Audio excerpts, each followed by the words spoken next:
January 6th and a lot of other issues, is a member of that committee, Democrat Adam Schiff. Thank you so much for coming in. Great to be with you. Let's start with that Post report, which was a really remarkable report. Staffers were told the final January 6th report would likely almost entirely focus on Donald Trump, potentially leaving out a significant amount of your committee's report and investigation in other areas. That's what the Post said. Is it true? No. I mean, I certainly hope not. I would like to see our report be as broad and inclusive as possible. We are discussing as a committee among the members what belongs in the body of the report, what belongs in the appendices of the report, what is beyond the scope of our investigation. And we'll reach those decisions, in a collaborative manner. I think that one of the things that has made our committee so successful is we have worked extremely well together. That doesn't mean we always agree on everything, but it does mean we have a lot of respect for each other, and we get to the goal, which is providing the American people with a full accounting of what took place on January 6th. That has certainly been the public perception of it and the public face of the committee, but it sounds like there's a different story, at least in some parts of the committee behind the scenes.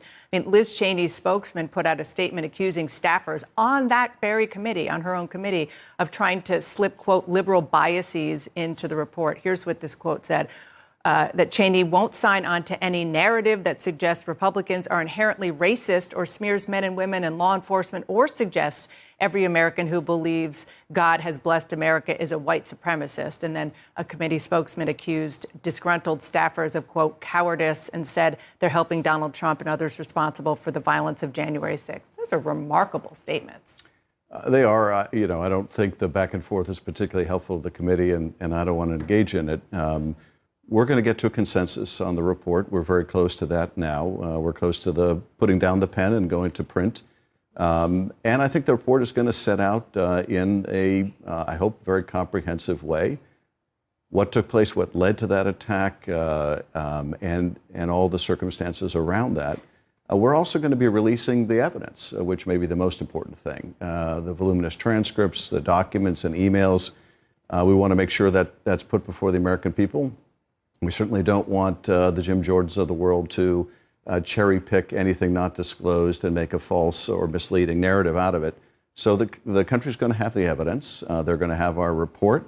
And I'm enormously proud of what we've done and know I'll be proud of the final result. Well, I was going to ask you about that. Jim Jordan has already said that he is going to, he will be the chairman of the Judiciary Committee. He is going to go through the evidence you left out. You're saying that there won't be evidence that will not be made public.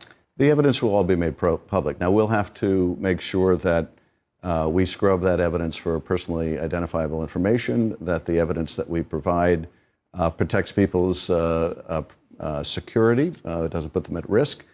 So there are things that we're going to have to do along those lines.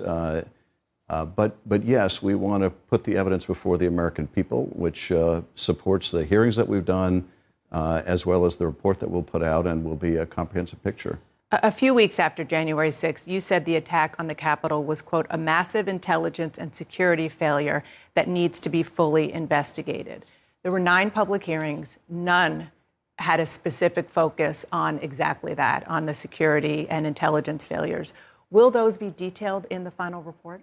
I certainly hope they will, and I'm advocating for that. I think that's part of the broad picture of why the Capitol was vulnerable to attack, what intelligence we had, what intelligence we missed, what intelligence was put before law enforcement. Are you meeting resistance on getting that into I don't want to go into our internal discussions. I think we'll get to common agreement. Part of it is, what belongs in the body of the report, what belongs in the separate appendices, what can be corroborated. We want to make sure that we have every fact nailed down. That's been part of the reason our committee has been so successful, and we want it to continue to be.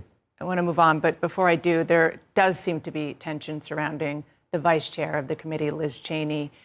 One former staffer told the Washington Post that people working for the committee became, quote, discouraged when they felt it had become a, quote, Cheney 2024 campaign. Is that fair? I've never viewed it that way, and I think her role on the committee has been indispensable. I have tremendous respect for her and for Adam Kinzinger. They've shown a lot of courage and backbone, something in very short supply in the GOP these days.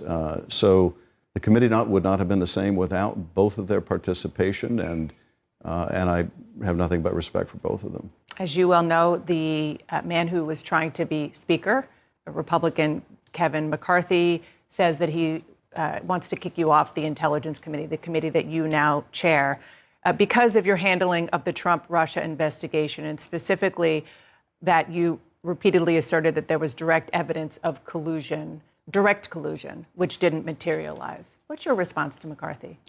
Well, McCarthy apparently doesn't think it's collusion if your campaign manager is giving inside polling data and battle strategy in key states to an agent of Russian intelligence while the Russians are helping your campaign. But most Americans would call that collusion. McCarthy's problem is not with what I've said about Russia. McCarthy's problem is he can't get to 218 without Marjorie Taylor Greene and Paul Gosar and Matt Gaetz.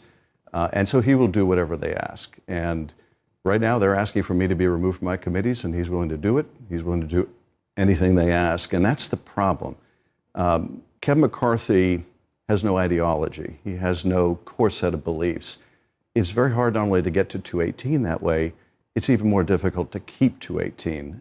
That's his problem. So he will misrepresent my record. He'll misrepresent Eric Swalwell or Ilhan Omar, whatever he needs to do to get the votes of the QAnon caucus within his conference. He's not the only one. The incoming oversight chair, James Comer, told Punchbowl News in an interview, "I don't believe congressional investigations have a whole lot of credibility now. I blame Adam Schiff for that, but it's also both parties to blame for investigations in the past. I want to change that." What's your response? Well, Comer doesn't believe in the Russian investigation. He doesn't believe in the Ukraine investigation. He doesn't believe in the investigation into January 6th. And why? Because those are investigations of the serial abuse of power by Donald Trump. And Comer and Jordan and McCarthy will do nothing but carry Donald Trump's water. Someone, as you point out, who's sitting down for dinner with anti-Semites, who's sitting down for dinner with bigots, who won't condemn them. This is who they're making common cause with. And so they will do and they will say what they need to get along with Donald Trump. We're out of time, but I just have to ask, if you are subpoenaed by Republicans when they take over, will you comply? We'll have to consider the validity of the subpoena. But I would certainly view my obligation, the administration's obligation, to follow the law. And the fact that they have disrespected the law is not a precedent I would hope that would be broadly followed. But we'll have to look at the legitimacy or lack of legitimacy of what they do. Adam Schiff, Chairman of the Intelligence Committee, thank you so much. Appreciate it. Thank you.